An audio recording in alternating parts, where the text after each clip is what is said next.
South ఇండియాలోని అతి తక్కువ ధరలకి రత్నాలను అందించే ఏకైక సంస్థ 6JVR. నాతో పాటు ఉన్న వ్యక్తి జక్కంపూడి గణేష్. ఖచ్చితంగా అక్కడ ఏదైనా జరిగితే మాత్రం ఆడి తాట తీస్తానని చెప్పి ఈ సందర్భంగా తెలియజేసుకుంటాం. చక్కంపూడి గణేష్ అన్న. లవ్ మ్యారేజ్ గణేష్ గారు? లవ్ మ్యారేజ్ అన్న. ఎన్ని ఇయర్స్ ప్రేమ? 7-8 years లవ్ చేసుకున్నాం. సో మిమ్మల్ని పూర్తిగా అర్థం చేసుకున్న తర్వాతే దిగారు. ఇంకైతే తన్ను అడిగితే చెప్తా.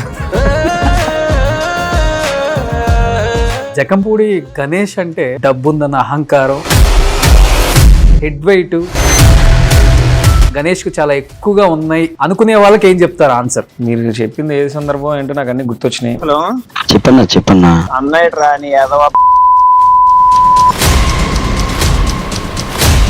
ఒక రౌడీ షీటర్తో మాట్లాడుతూ ఉన్నప్పుడు నాకు అంతకన్నా గొప్పగా మాట్లాడటం రాదు. ఒకప్పుడు మీ పార్టీకి కేవలం టీడీపీ మాత్రమే శత్రువు, కానీ ఇప్పుడు దానికి 2 జెండాలు యాడ్ అయిపోయినాయి కదా. తట్టుకునే శక్తి ఉందా జగన్మోహన్ రెడ్డికి ఇప్పుడు? అసలుకి ఇండివిజువల్ గా వస్తే నిజంగా ఎవరో కూడా జగన్మోహన్ రెడ్డి ముందు తన శక్తి ముందు ఢీకొట్టేంత పరిస్థితులు ఉంటాయని నేను అనుకోవట్లా. మరి ఇదే లోకేష్ గారు సాక్షాత్ జనసేన అధ్యక్షుడే లోకేష్ నువ్వు నా తల్లిని తిట్టించావు, నిన్ను ఊరుకోను అని అన్నాడా లేదా? లోకేష్ గారికి ఇదే చెప్తున్నాను, మీరు నా తల్లిని దూషించారు. తెలుగుదేశం పార్టీని, లోకేష్ గారిని క్షమించను, మర్చిపోకండి. కాపు కులం కేవలం ఆయన తిట్టారన్న ఆ కోపంతో ఈసారి ఎట్లయినా కానీ మన ఉనికి చాటుకోవాలన్న ఉద్దేశంతో ఓట్లేసారంటారా? 200%. అందులో ఎటువంటి సందేహం.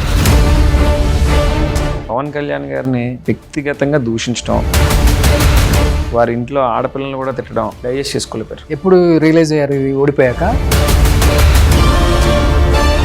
జగన్మోహన్ రెడ్డి ఒక 5-6 లీడర్ని కంట్రోల్ చేసుకోలేకపోయారా? ఒక రోజా కావచ్చు, అనిల్ యాదవ్ కావచ్చు, నాని కావచ్చు. ఒకవేళ చేసినా కానీ వీళ్ళు లెక్క చేయలేదా? భయం వేయట్లేదా? 1 by 1 అలా ఊసలు లెక్క పెడుతూ ఉన్నారు. ఇదంతా ఆటలో సహజం ఉన్నాయి. ఇంకా ఈ అధినాయకుడు కూడా ప్రిపేర్ అయ్యి ఉన్నారా? నెక్స్ట్ ఆయనే అని కూడా వస్తుంది కదా ఒక వార్త ఇప్పుడు. గణేష్ మీద గాంజాయి batch, blade batch, rowdy sheeter, భయపెడతాడు. అలాగే నా గురించి మా పార్టీ వాళ్ళే కొంచెం ప్రమోట్ చేసేటప్పటికి ఏమని పిలుస్తారు మార్గాన్ భరత్? మీరు అన్న అంటారా, లేకపోతే పేరుతో భరత్ అంటారా? ఎట్లా మీ ఇద్దరి మధ్య ఎలా ఉంటారు అసలుకి? ఈ భరత్ అనేటటువంటి వ్యక్తి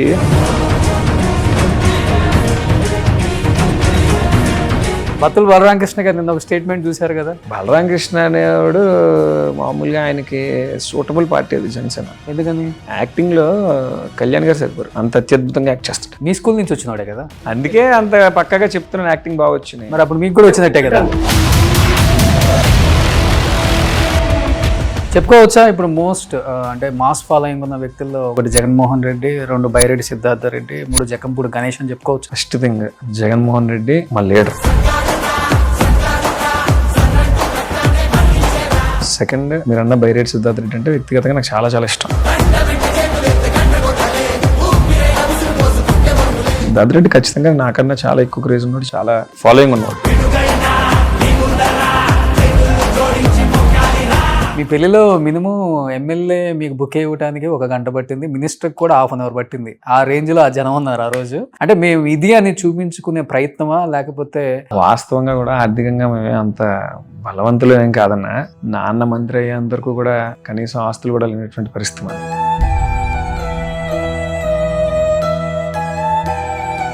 నాన్న మంత్రి అయిన తర్వాత కొన్ని అవకాశాలు కలిసి వచ్చి మంచి పొజిషన్లోకి వచ్చాం అంతే.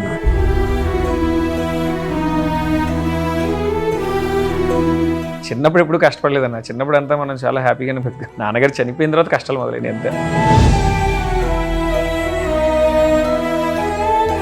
ఈ situation very bad in my life, బయట కూడా అనుకుంటున్నారు దీని గురించి అని మీ చెవుని పడి మీరు చాలా ఎనీ 1 incident? జగన్ అన్న పాదయాత్ర ఏదైతే చేశాడో అందులో అంత చారిత్రాత్మకమైనటువంటి ఘట్టంలో ఆ రోజు నాన్న చేసినటువంటి పాదయాత్ర కోసం ఏమన్నా మాట్లాడతారేమో అని ఎదురు చూశాను నేను. ఎవరు రాసిచ్చారో తెలియదన్నా, వడ్డీ వీరభద్రరావు గారి కోసం రాసిచ్చారు. ఆ రోజు మాత్రం నేను చాలా బాధపడ్డాను.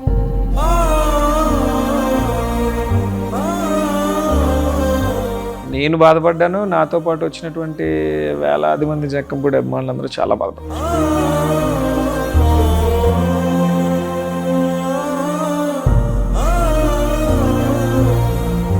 Hi hello welcome to Suman TV. నేను మీ రోషన్. సో ప్రస్తుతం నాతో పాటు ఉన్న వ్యక్తి గురించి చెప్పాలి అంటే ఆంధ్రప్రదేశ్ రాష్ట్ర రాజకీయాలలో కీలకమైన పదవులు పోషించినప్పటికీ కూడా ఇద్దరు పేర్లు అయితే గట్టిగా వినిపించాయి. సెల్ ఫోన్ ఉన్న ప్రతి వ్యక్తికి కూడా చాలా దగ్గర పరిచయం ఉన్న వ్యక్తులు అనమాట. ఒకటి బైరెడ్డి సిద్ధార్థ రెడ్డి, ఇంకొకటి జక్కంపూడి గణేష్. సో ప్రజెంట్ నాతో పాటు ఉన్నారు జక్కంపూడి గణేష్ గారు. సో గణేష్ గారు నమస్తే. ఆంధ్రప్రదేశ్లో కీలకంగా ఇద్దరు పేర్లు వినిపించాయి అన్న. ఒకటి బైరెడ్డి సిద్ధార్థ రెడ్డి, ఇంకొకటి జక్కంపూడి గణేష్. ఈ మధ్య ఇంకా బాగా వైరల్ అవుతున్నారు ఇన్ ద సెన్స్ ఏదో చేయాలని తపనైతే కనిపిస్తుంది డెఫినెట్గా. సో ఫైర్ అయితే ఉంది. నెక్స్ట్ ఎలక్షన్స్లో గట్టిగా కొట్టబోతాడేమో, కొట్టే అవకాశం కూడా ఉందేమో అనే మాటలు పూర్తిగా వినిపించాయి. సో ఓవరాల్గా చూస్తే ఏమనిపిస్తుంది? ఆల్మోస్ట్ 11 సీట్లకు పరిమితమైన వైసీపీని గడ్డు కాలంలో నుంచి ఇప్పుడు బయట పడేయాలి అంటే అది కేవలం యువత వల్లే అవుతుంది. యువతకి నేను అండగా ఉంటాను, యువతే ఈ పార్టీని ముందుకు తీసుకెళ్ళాలనే ఒక ఇది కూడా మొన్న జగన్ గారు క్లియర్గా మాట్లాడారు మొన్న ఒక మీటింగ్లో కూడా. సో ఏంటి ఇప్పుడు ఏం ప్లాన్స్ చేస్తున్నారు ఏంటి అసలుకి?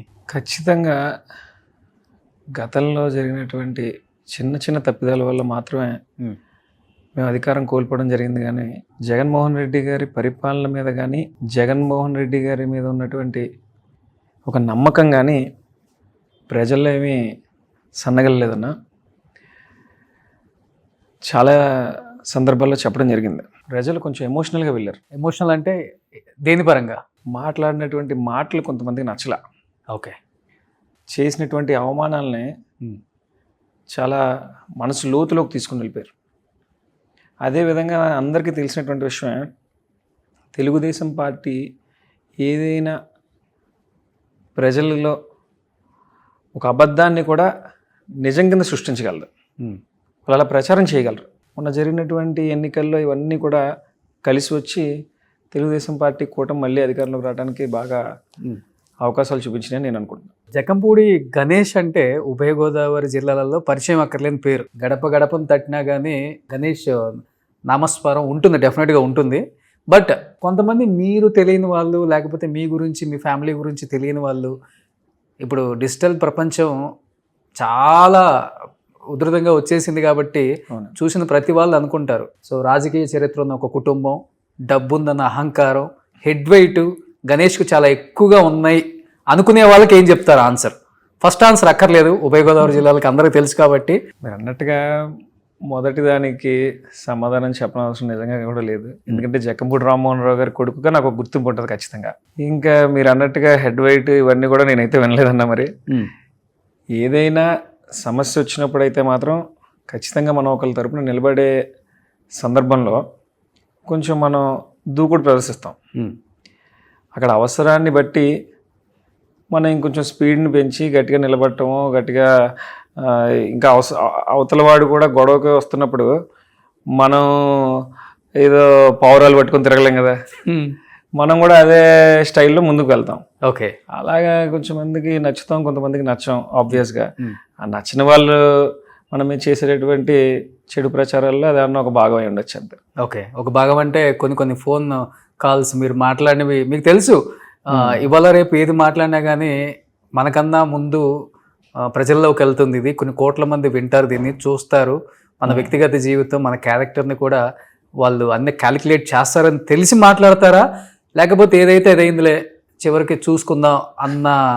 ఒక చదువుకున్నటువంటి వ్యక్తితో మాట్లాడేటప్పుడు ఆ విధంగా మాట్లాడతాం. పెద్ద మనుషులతో మాట్లాడుతున్నప్పుడు మర్యాద ఇచ్చి మాట్లాడతాం. ఓకే. ఒక రౌడీ షీటర్తో మాట్లాడుతూ ఉన్నప్పుడు నాకు అంతకన్నా గొప్పగా మాట్లాడటం రాదన్న. మీరు చెప్పింది ఏ సందర్భం ఏంటో నాకు అన్నీ గుర్తొచ్చినాయి. ఓకే. మా పార్టీ కాదు, ఏదో పార్టీ నుంచి వచ్చాడు, తన బతుకు తెరుగు కోసం మా పార్టీలో ఏదో వాడుతున్నాడు, తనని ఎంకరేజ్ చేస్తున్నటువంటి కొన్ని శక్తులు నాకు నచ్చక ఆ విధంగా మాట్లాడటం జరిగింది. రియలైజ్ అవుతారండి ఏదన్నా మాట్లాడిన తర్వాత? ఎందుకంటే కోపం ఎక్కువ ఉన్న వాళ్ళకి ప్రేమ కూడా ఎక్కువే ఉంటుంది ఎక్కడైనా కానీ, దానికి తావు ఉండదు. అది చూస్తూనే ఉన్నాం ఇప్పుడు రాజకీయాలలో. సర్వసహజం అన్న, ఏదైనా ఎక్స్పీరియన్స్ నేర్పిస్తుంది. ఒక్కొక్కసారి తొందరపాటులో తప్పులు చేయడానికి ఆస్కారం లేకుండా పోదు. ఓకే. నేను మామూలు మనిషినే, తప్పులు చేయొచ్చు, ఒప్పులు చేయొచ్చు, కానీ నాకు తెలిసి ఉండగా నా మనసు ఏం చెప్తే అట్టే వెళ్తా. ఖచ్చితంగా నాకు ఇది న్యాయం అనిపించిన వైపు మాత్రం గట్టిగా నిలబడటానికి ప్రయత్నిస్తా. ఓకే. మీరు అన్నట్టుగా నాకున్న మైనస్లో ఫస్ట్ మైనస్ ఏంటంటే నేను అదే చాలాసార్లు గమనించింది, శత్రువు మీద కూడా కోపం చాలా త్వరగా తగ్గిపోతుంటుంది. ఓకే. ఆడు ఆ రోజే శత్రువులా కనపడతాడు నాకు. తర్వాత నాకు ఆ మనిషి మీద పెద్దగా ధ్యాస ఎక్కువ ఉండదు. కానీ ఆ కోపం వచ్చిన టైంలో ఏదో ఒకటి చేసేయాలన్న ఆలోచన అయితే వస్తుందా? ఏదో ఒకటి చేయాలంటే ఏముంటుందన్న, పాయింట్ వైజే మాట్లాడతాం అంతే. తను చేసే విధానం బట్టి మనం చేస్తాం. వాళ్ళు అండి అంటే మనం అండి అంటాం, వాళ్ళు ఒరే అంటే మనం ఒరే అనాలి కదా, తప్పదు. మరి ఏం చేస్తాం? ఓకే. కర్రే సమాధానం. వాళ్ళు మన మీద కత్తులు పట్టుకుని వస్తుంటే మనం కానీ ప్రపంచ శాంతిని కోరుకుంటూ అటు ఇటు 2 పౌరాలు పట్టుకుని తిరగలేం కదా. ఇది అంతే. ఎక్కడ నేర్చుకున్నారు ఈ రాజకీయం? అంటే ఒకప్పుడు మీ నాన్నగారు ఉన్న టైంలో, జగన్మోహన్ రామ్మోహన్ గారు ఉన్న టైంలో రాజకీయాలు ఎలా ఉండేయంటే శత్రువులు అంటే అధికార పక్షం ప్రతిపక్షం ఇద్దరు కూడా చాలా ఫ్రెండ్లీగా ఉంటారు. అసెంబ్లీలో కావచ్చు, బయట కావచ్చు, వాళ్ళ ఫంక్షన్స్కి వీళ్ళు వెళ్తారు, వీళ్ళ ఫంక్షన్స్కి వాళ్ళు వస్తారు. పిల్లల మధ్య కూడా మంచి రిలేషన్ ఉండేది. కానీ ఇప్పుడు రాజకీయం ఎలా అయిపోయిందంటే దూకుడు అంటేనే రాజకీయం చేయాలి, దాడికి ఎదురుదాడి చేస్తేనే రాజకీయాల్లో ఉండాలి, లేకపోతే అవసరం లేదు అనేది క్లియర్గా అర్థమైపోయింది తెలంగాణ కానీ ఆంధ్ర కానీ. అలాంటి వాళ్ళే ఈరోజు ఉన్నతమైన పదవుల్లో ఉన్నారు కూడా. దాన్ని ఫాలో అవుతున్నారా? ఆ ట్రెండ్ ఫాలో అవుతేనే మనం కూడా సక్సెస్ అవుతామని ఫాలో అవుతున్నారా, లేకపోతే మీ అంతటి మీకే? నేను మీరు చెప్పిన దాంట్లో గమనించింది అయితే ఒకటి ఏంటంటే అన్న, నా తండ్రి టైం నుంచి నాకు తెలిసినప్పటి నుంచి నేను గమనించిన రాజకీయాల్లో భాగం ఏంటంటే, ఓకే, అప్పటికి ఇప్పటికీ పెద్ద డిఫరెన్స్ ఏం లేదు. అప్పుడు తెలుగుదేశం పార్టీ వాళ్ళు, కాంగ్రెస్ పార్టీ వాళ్ళు ఎంత తిట్టుకున్నా ఏం చేసినా పర్సనల్గా వచ్చేటప్పటికి ఎంతో కొంతమందికి స్నేహభావాలు అవి కూడా ఉండేవి. వ్యక్తిగతంగా వచ్చేటప్పటికి మనిషి కోసం నిజమే మాట్లాడేవారు. అవును. ఇప్పుడు కూడా అవన్నీ కొనసాగట్లేదని ఏం లేదు, కొనసాగుతూ ఉంది.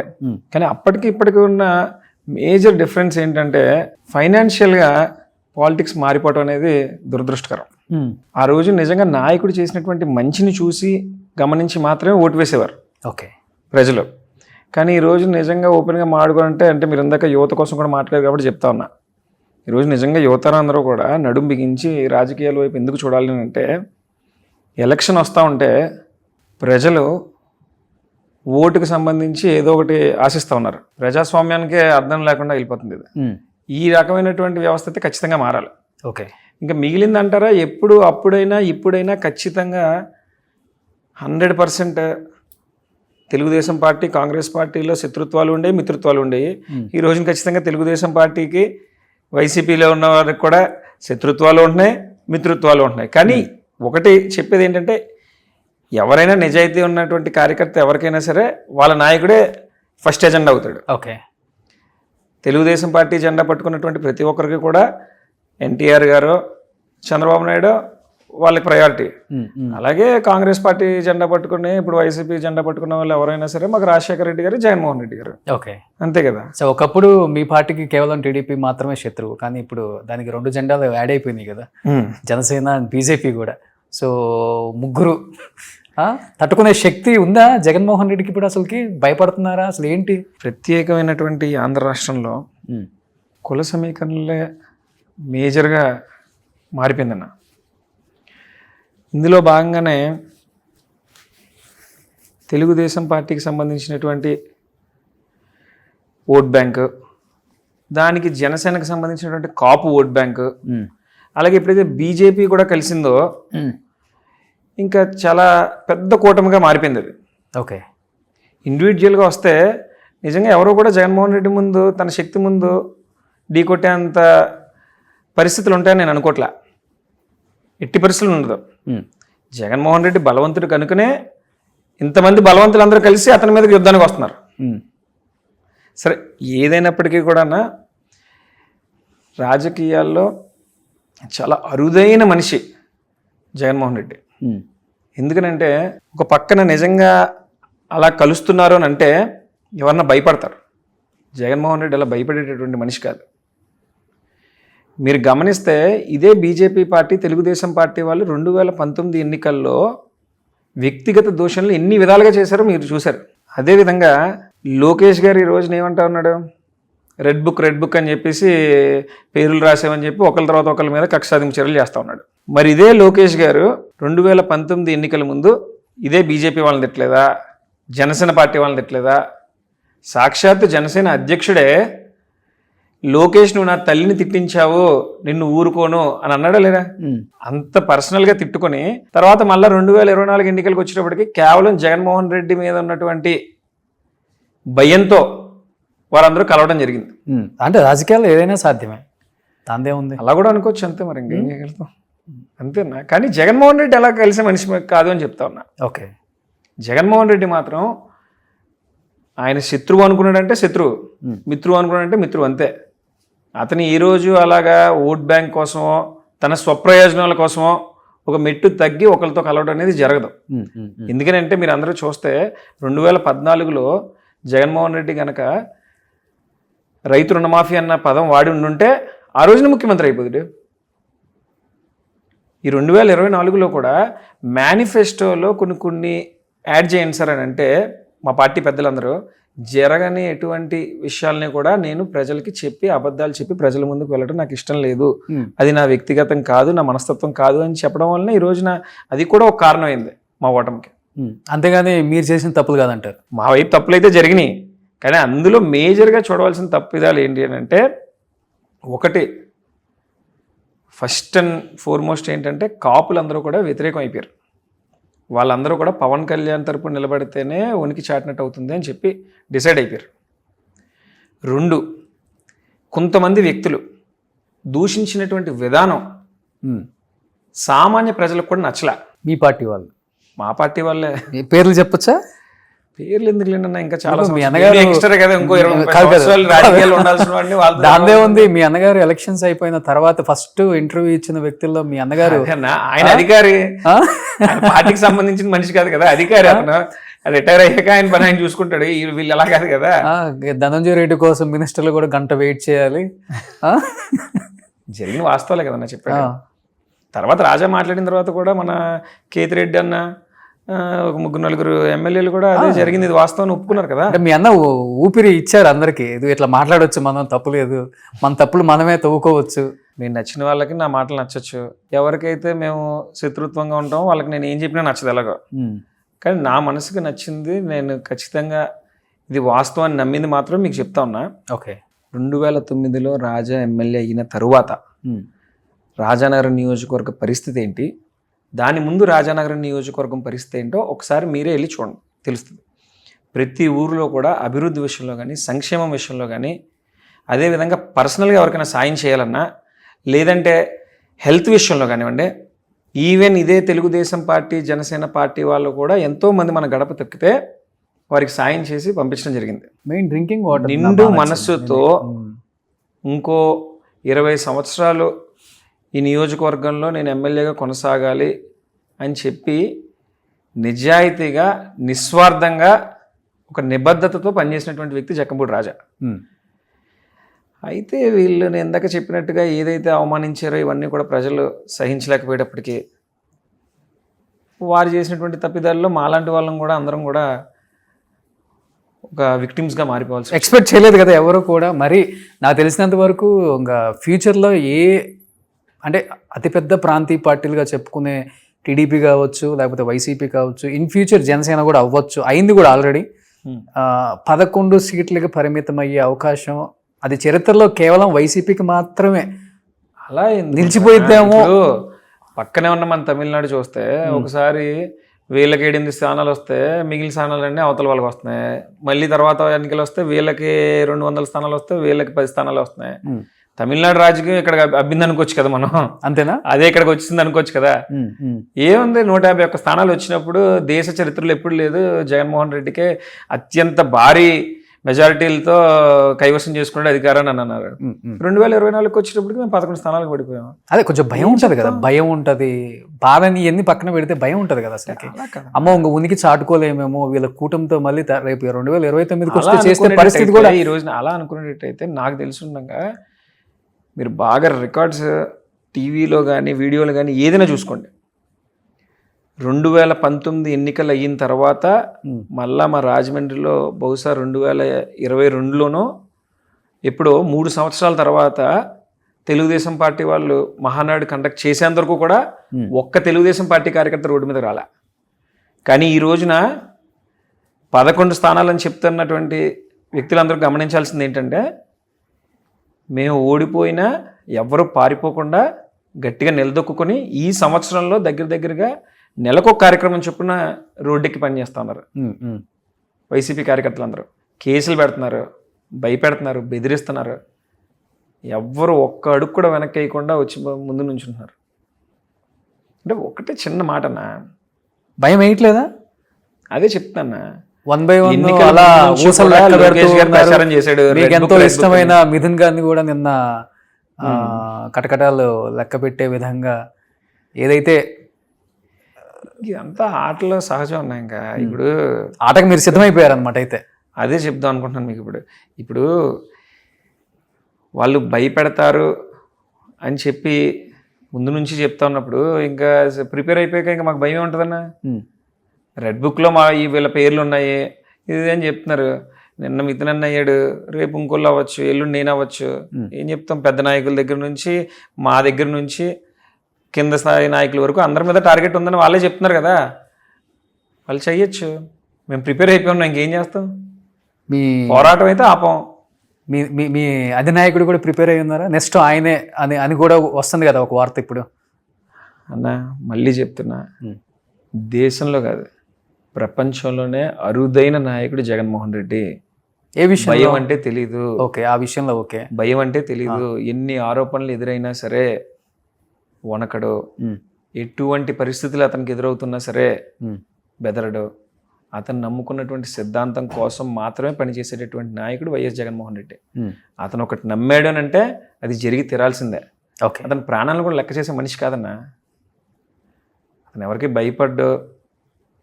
అతను తండ్రి ఆశయ సాధన కోసం మాత్రమే రాజకీయాల్లోకి వచ్చాడు. దానికోసం ఎంతైనా ఫైట్ చేస్తాడు అతను. మీ ఇద్దరికి టర్మ్స్ కండిషన్స్ ఎలా ఉంటాయి అసలుకి? ఎవరిద్దరు? జగన్మోహన్ రెడ్డి గారికి మీకు? జగన్ గారు మా నాయకుడు. మా అంతవరకు నాన్నగారి దగ్గర నుంచి రాజశేఖర రెడ్డి గారి దగ్గర నుంచి చూస్తే దగ్గరగా 30-40 సంవత్సరాలు నా తండ్రి రాజశేఖర రెడ్డి గారితో పాటు తిరిగారు. ఆయన కూడా ఒక తండ్రి స్థానంలో ఉండి నా తండ్రి అనారోగ్యం పాలైనప్పటికీ కూడా ఆయనకి మంత్రి పదవి కొనసాగించారు. అంత గొప్ప అనుబంధం ఉంది వాళ్ళిద్దరికి. ఆ తరువాత జరిగినటువంటి కార్యక్రమాలన్నీ అందరికీ తెలిసినాయే, పరిణామాలన్నీ అందరూ చూశారు.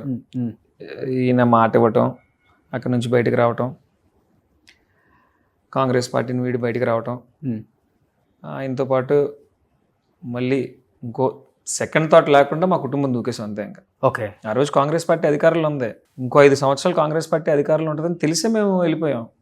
అధికారంలో ఉన్న ఎమ్మెల్యేలు మంత్రులే జగన్మోహన్ రెడ్డి గారిని కలవటానికి చాలా ఇబ్బందులు పడతారు, నానా అవస్థలు పడాల్సి వస్తుంది అని అంటుంటారు. అలాంటిది జక్కంపూడి ఫ్యామిలీ ఎప్పుడు కావాలంటే అప్పుడు అపాయింట్మెంట్ దొరుకుతుంది, ఏది కావాలంటే ధైర్యంగా చెప్పే ఆ చనువు ఉంటుంది. అంటే సేమ్ ఆయన మైండ్ సెట్ మీ మైండ్ సెట్ భాష ఇంకా అయిందా? లేకపోతే వాస్తవంగా జగన్ అన్నని నేను చాలా తక్కువ సందర్భాల్లో కలుస్తుంటానన్న, ఎక్కువ కలవను ఆయన్ని. కలిస్తే నిజంగా మీరు అన్నట్టుగానే మనం ఓన్లీ నెగిటివ్సే చెప్తాం, ఎక్కువ పాజిటివ్స్ చెప్పను. నేను భజన చేయలేను. ఓకే, రాదు కూడా. ఓకే, నేనైనా అన్నయ్య అయినా అమ్మైనా ఎవరైనా కలిసినప్పుడు మ్యాక్సిమం ఆయనకి పార్టీకి సంబంధించినటువంటి నెగిటివ్సే చెప్తాం. మీరు అన్నట్టుగా నిజంగా అందరికీ అంత చనువు కూడా ఇవ్వకపోయి ఉండొచ్చు జగన్మోహన్ రెడ్డి గారు. మమ్మల్ని మాత్రం కుటుంబ సభ్యుల్లో ఎప్పుడు చూసుకుంటాడు కాబట్టి మేము చెప్పిన దాని వరకు ఖచ్చితంగా వింటాడు, దాని మీద ఎంతో కొంత స్పందించడానికి ప్రయత్నిస్తాడు. చూసాం మీ పెళ్ళిలో కూడా ఎంత చనువు ఉందో కూడా అర్థమైంది అందరికీ. మీ పెళ్ళిలో మినిమం ఎమ్మెల్యే మీకు బుక్ ఇవ్వడానికి 1 గంట పట్టింది, మినిస్టర్కి కూడా 1/2 అవర్ పట్టింది. ఆ రేంజ్లో ఆ జనం ఉన్నారు ఆ రోజు. ఏంటి అంత పెద్ద ఎత్తున చేసుకోవడానికి? అంటే మనం మాట్లాడుతుంటారు స్టేట్కి ఒకరిని. కర్ణాటక చూస్తే గాలి జనార్దన్ రెడ్డి కూతురు పెళ్ళి అలా జరిగిందంటారు, తమిళనాడులో జయలలిత పెంపుడు కొడుకు పెళ్ళి అలా జరిగిందంటారు, ఆంధ్రాకి వస్తే జగంపూడి రామ్మోహన్ గారు అబ్బాయి గణేష్ పెళ్ళి ఆ రేంజ్లో జరిగింది అంటారు. అంటే మేము ఇది అని చూపించుకునే ప్రయత్నమా, లేకపోతే లాస్ట్ పెళ్ళి కాబట్టి ముద్దులు కొడుకు కాబట్టి చెయ్యాలన్న అమ్మ అంతే ప్రేమ? వాస్తవంగా కూడా ఆర్థికంగా మేమే అంత బలవంతులు ఏం కాదన్నా. నాన్న మంత్రి అయ్యేంతవరకు కూడా కనీసం ఆస్తులు కూడా లేనటువంటి పరిస్థితి మాది. ఓకే, నాన్న ఎమ్మెల్యే అయిన తర్వాత, నాన్న మంత్రి అయిన తర్వాత కొన్ని అవకాశాలు కలిసి వచ్చి కొంచెం మంచి పొజిషన్లోకి వచ్చాం అంతేనా. పెళ్ళి విషయానికి వస్తే అన్నయ్య రాజా గట్టిగా పట్టాడు, ఖచ్చితంగా జరగాల్సిందే అన్నాడు. మీరు అన్నట్టుగా ఇంట్లో ఆఖరివాడిని. రెండోది ఏంటంటే మొత్తం కావాల్సిన వాళ్ళందరినీ కూడా ఒకసారి కలవడానికి ఒక వేదిక కావాలి కదా అని చెప్పి ఓకే. ఇంకా పరిచయం ఉన్న ప్రతి ఒక్కరిని పిలవటం వల్ల ఇంకా జనం బాగా ఎక్కువ అయిపోయారు. ఒక 10,000 మంది వచ్చి ఉంటారా? 1,00,000 మంది పైన వచ్చి ఉంటారు. 1,00,000 మంది పైన. అంటే మీరు చెప్పే లెక్క ఒక ఎమ్మెల్యే కంటెస్ట్ చేయొచ్చు ఒక నియోజకవర్గంలో. మీకు పెళ్లికైన ఖర్చు అంతేనా? పెళ్లికైనా ఖర్చు 100 కోట్ల ఉంటుందా? 100 కోట్ల ఉంటుందా? ఎందుకు అవుతుంది అన్న అంత? వచ్చిన వాళ్ళు అందరూ ఆశీర్వదిస్తారు, వెళ్ళిపోతారు, సగం మంది భోజనం చేస్తారు. ఓకే. ఎందుకు అయిపోద్ది అంత? భోజనాలకి ఎంత ఖర్చు అయిపోద్ది? దాన్నే ఉంది ఒక 20-30 కోట్లు. ఇప్పుడు మీరు నన్ను మొత్తం రాసి అన్న ఇమ్మంటారు ఏంటి? ఇన్కమ్ ట్యాక్స్ కానీ పంపిస్తారండి. ఏదో ఆర్భాటంగా ఘనంగా తమ్ముడు పెళ్లి చేయాలి అనుకున్నాడు మా అన్నయ్య, చేశాడు. ఓకే. అంతే. ఇంకా అవతల పక్కన నా వైఫ్ వాళ్ళు కూడా పొలిటికల్ బ్యాక్గ్రౌండ్ ఉన్న వాళ్ళు. ఓకే. వాళ్ళ నాన్నగారు కొత్తపల్లి జానకరామ్ గారు ఒకసారి ఎమ్మెల్యే చేశారు. వాళ్ళ పెద్ద నాన్నగారు కొత్తపల్లి సుబ్బారాయుడు గారు కూడా మంత్రి చేశారు. వాళ్ళు కూడా రాజకీయంగా బాగా బలవంతులు కాబట్టి ఆ జిల్లాలో ఆబ్వియస్గా వాళ్ళ జనం మా జనం అందరూ కలిస్తే కొంచెం గట్టిగా కనిపించింది అంతే. ఓకే. లవ్ మ్యారేజా గణేష్ గారు? లవ్ మ్యారేజ్ అన్న. Love marriage. ఎన్ని ఇయర్స్ ప్రేమ? 7-8 years లవ్ చేసుకున్నాం. 7-8 years. సో మిమ్మల్ని పూర్తిగా అర్థం చేసుకున్న తర్వాతే దిగారు ఇంకైతే. తను అడిగితే చెప్తా. తను పెద్దగా మాట్లాడరు కదా. తను డాక్టర్ అన్న, ఎన్ఆర్ఏ కాలేజ్లో. ఓకే. రేడియేషన్ ఆంకాలజీ చేస్తుంది. ఇప్పుడు ప్రాక్టీస్ చేస్తున్నారు. ఓకే. అసలు రాజకీయాలతో సంబంధం లేకుండా ఎందుకంటే వాళ్ళ ఫాదర్ ఎమ్మెల్యే చేశారు. వాళ్ళ ఇంట్లో కూడా అంతా రాజకీయవేత్తలే కాబట్టి రాజకీయం చిన్నప్పటి నుంచి చూసి పెరిగినమ్మయ్య. కాకపోతే నేనున్న ఫీల్డ్ వేరు, తనున్న ఫీల్డ్ వేరు అయితే. ఓకే.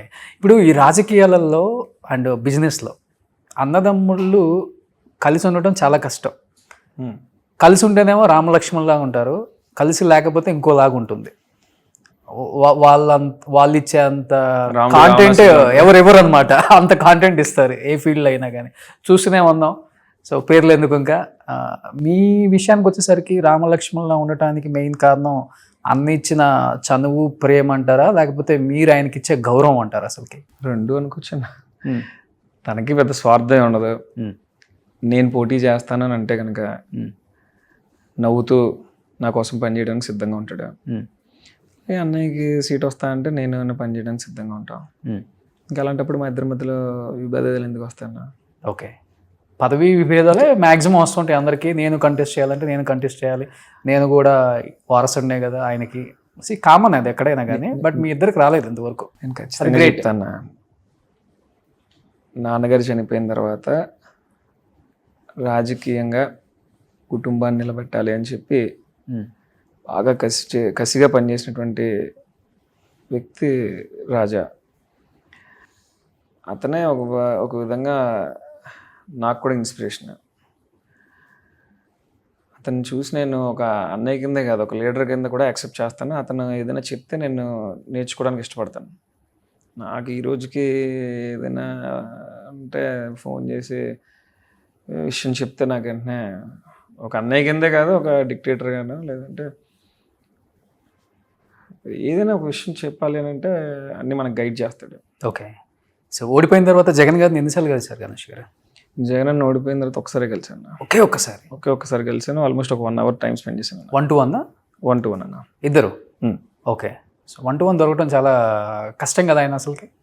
ఎప్పుడు చుట్టూ ఆయన బ్యాచ్ ఉంటారు కదా.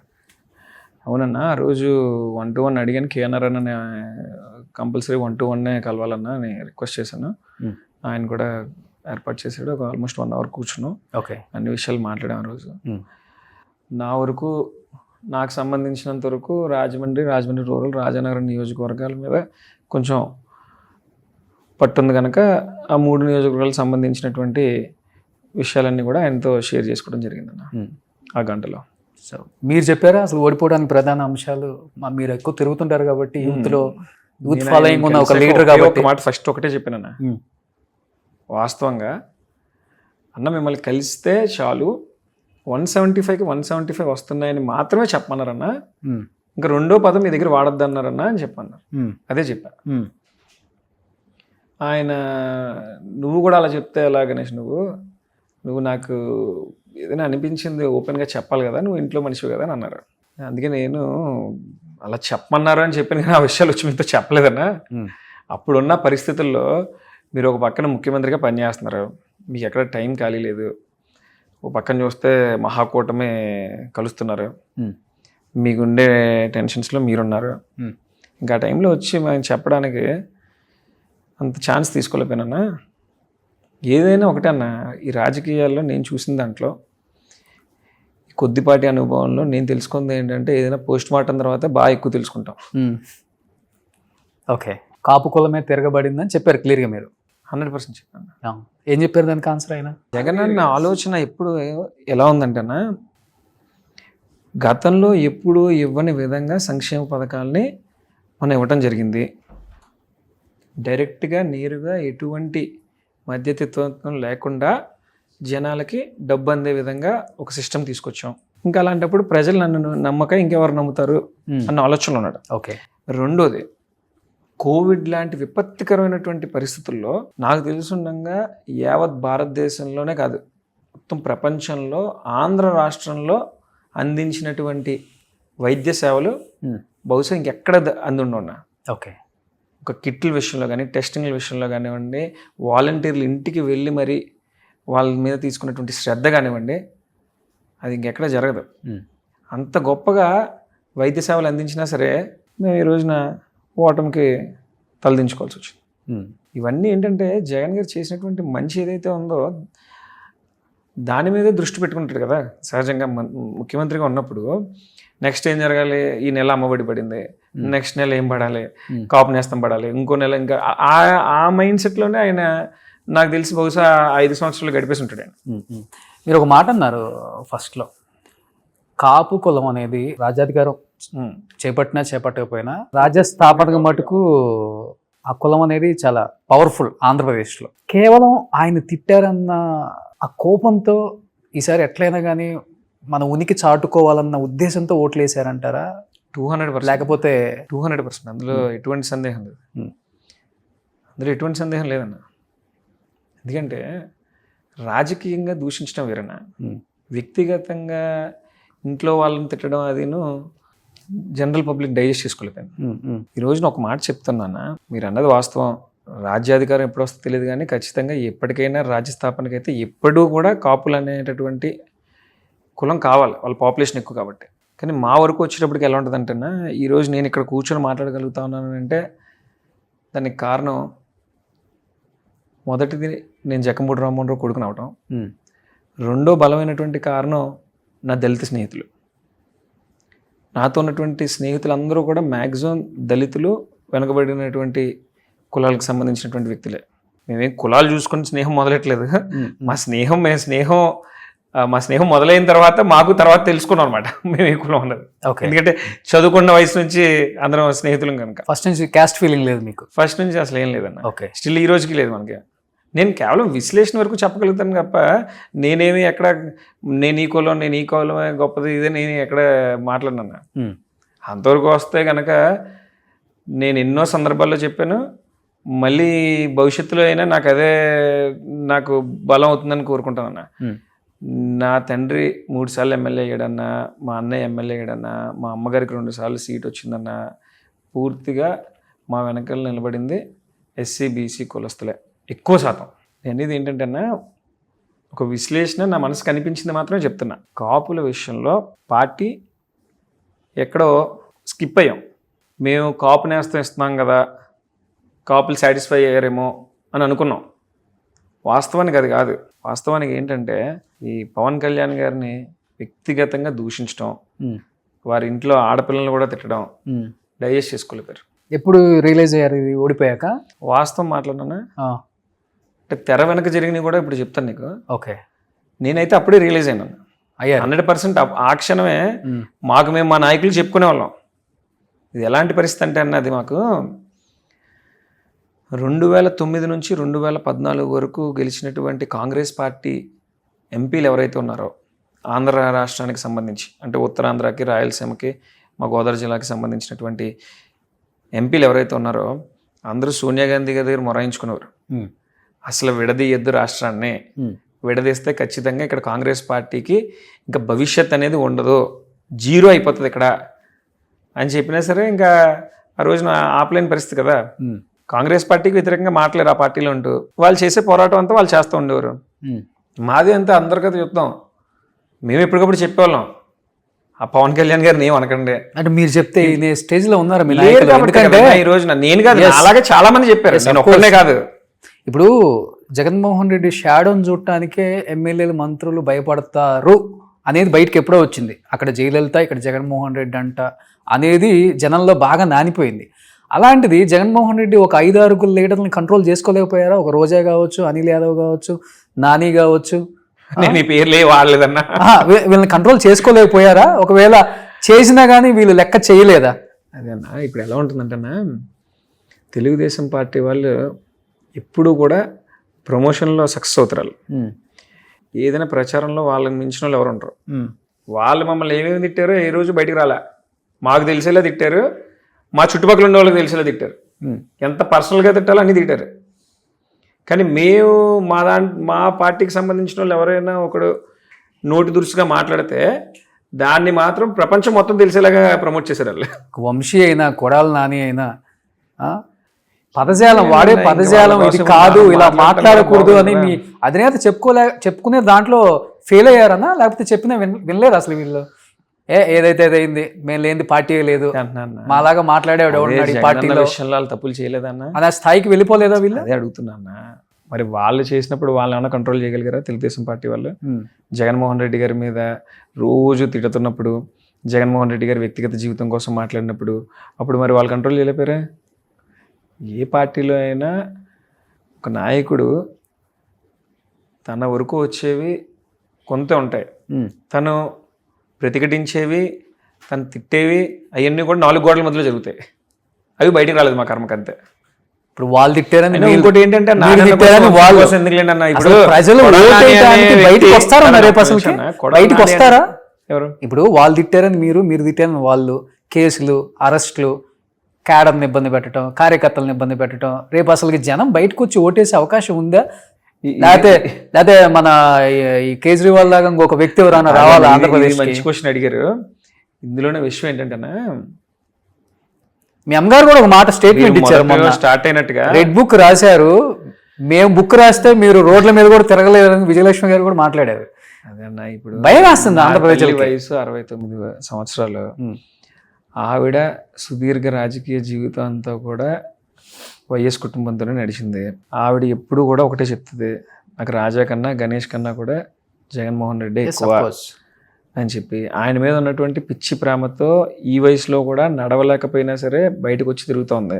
అంత కసి ఆవిడకి రావడానికి గల కారణం ఏంటి అంటే బయట జరుగుతున్నటువంటి పరిస్థితులు.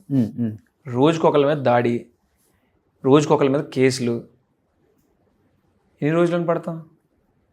ఎక్కడో చోట ఫుల్ స్టాప్ ఉండాలి కదా. ఈరోజు నేను ప్రిపేర్ అయిపోయి ఉన్నాను, ఏదో రోజు ఖచ్చితంగా మన మీద కూడా కేసు కడతారు, ఏదో ఒకటి తప్పుడు కేసు బనాయిస్తారో లేకపోతే దాడులు చేస్తారో, దేనికైనా సిద్ధం. నేననే కాదు, యావత్ వైసీపీ కార్యకర్త నాయకుడనే ప్రతి ఒక్కడు కూడా ప్రిపేర్ అయిపోయి ఉన్నాడు. ఇందాక మీరు అన్నట్టుగా కొడాలి నానన్న మాట్లాడినా, వంశన్న మాట్లాడినా ఒక మాట చెప్తున్నానా, కొడాలి నాని అన్నోడికి రాజకీయం ఏం తెలియకుండానే 4 సార్లు ఎమ్మెల్యే అయిపోయాడు ఏంటన్నా అక్కడ.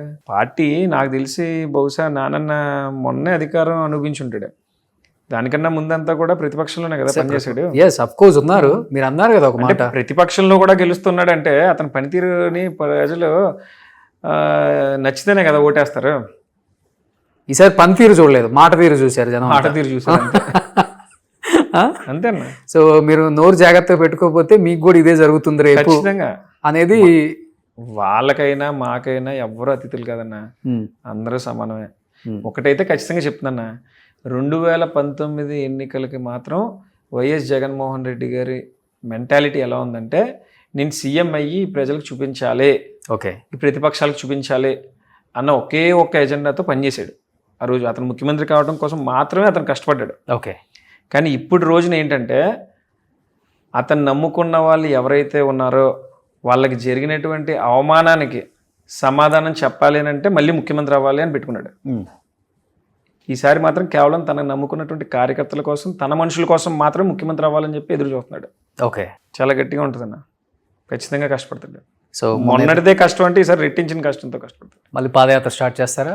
అది ఏ రూపంలో అదే, అయినా ప్రతి- ఉంటుందన్నా. ఇంకా రూపకల్పన జరుగుతుంది. ఆయన అనౌన్స్ చేశారు కదా ఆల్రెడీ పాదయాత్ర చేస్తామని చెప్పి.